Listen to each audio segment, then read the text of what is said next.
The Indian Ocean is the third largest ocean in the world. The ocean itself covers 26 million square miles, which is one-fifth of the entire world's surface. It acts as a connection between many different important places around the world. The continents that the Indian Ocean touches are Asia, Africa, Australia, and Antarctica. The ocean itself looks like the letter M, as you can see in this image.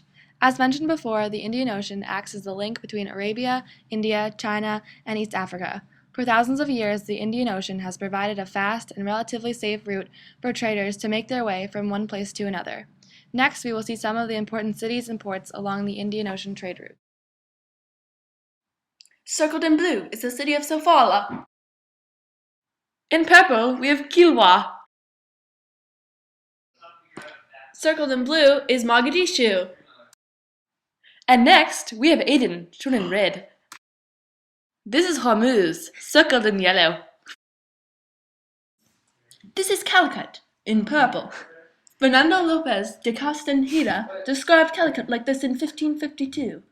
Quote, Calicut is the richest market in all of India, in which is to be found all of the spices, drugs, nutmegs, pearls, and seed pearls, musk, sandalwood, fine dishes of earthenware, lacquer, gilded coffers, and all the fine things of China, gold, amber, wax, ivory, fine and coarse cotton goods, both white and dyed of many colors, much raw and twisted silk, cloth of gold, cloth of tissue, green, scarlets, silk carpets, copper, and all kinds of conserves.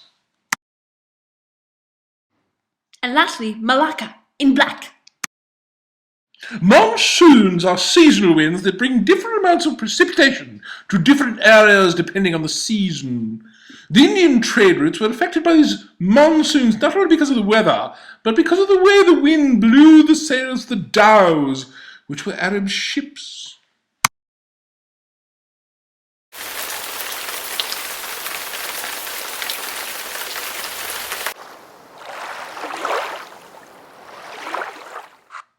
How'd they get there? Many people ask. Well, dhows are ancient Arabian ships that were the first ones who could truly face the dangers of the wide open ocean.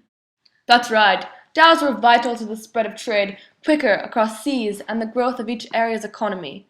Dhows have lateen or triangular sails that allow sailors to sail against the wind. Dhows were affected by the monsoons. During the fair weather period between November and February, the dhows would sail east to Africa with a northeast monsoon. From mid-August to November, the southwest monsoon winds would carry the dhows homeward bound. From mid-May to mid-August, the wind was too strong for dhows or any kind of sailing vessel. The stern rudders of the dhows also made them easy to direct and maneuver, which was very helpful for traders. The dhows could also carry lots of weight, so lots of product for trade could be brought.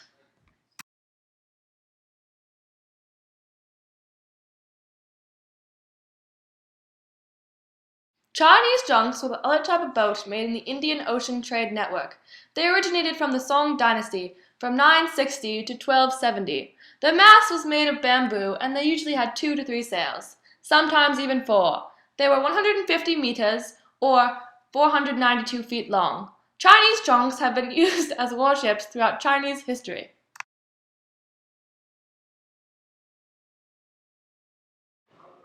Silk cloth was also traded from Asia. By the time of the Han Dynasty, around 202 BC to 220 AD, China was making and trading silk. It was still very desirable fabric. It was lightweight, yet very strong and could be dyed in many colors. People always wanted silk because it was very shiny and gave you a higher social status. Ivory generally comes from the tusks of elephants, as seen in this photograph. During this time period, ivory was carved into many different highly valued objects. It was common to see decorated utensils and other objects. The majority of the ivory during the Indian Ocean trade came from Africa. Gold came from East Africa and was traded all over the world. It was very valuable because it gave the owner a higher social status. Slaves came from East Africa and were sold in the markets of Arabia and around the Persian Gulf. If you had a slave, you were thought to be wealthy. Slaves came from groups in Africa who couldn't politically defend themselves. The majority of slaves were taken from Lake Nyassa in the Great Lakes region, multiple areas in Ethiopia and the Bahr Ghazal region. Slaves were captured and brought to the coast of East Africa. They were then shipped to the points in Asia like India, Yemen, Saudi Arabia, Oman, Iran, and Iraq. Porcelain came from China. It was considered a luxury item all over the Indian trade network. Cotton came from Asia and was highly valued. People made it into cloth, which was used in clothing and other common goods. Other things that were traded in East Africa were tortoise shells, leopard skins, and clothes. Coffee was from Arabia, and cinnamon from Ceylon, and pepper from India. Thank you for watching our movie.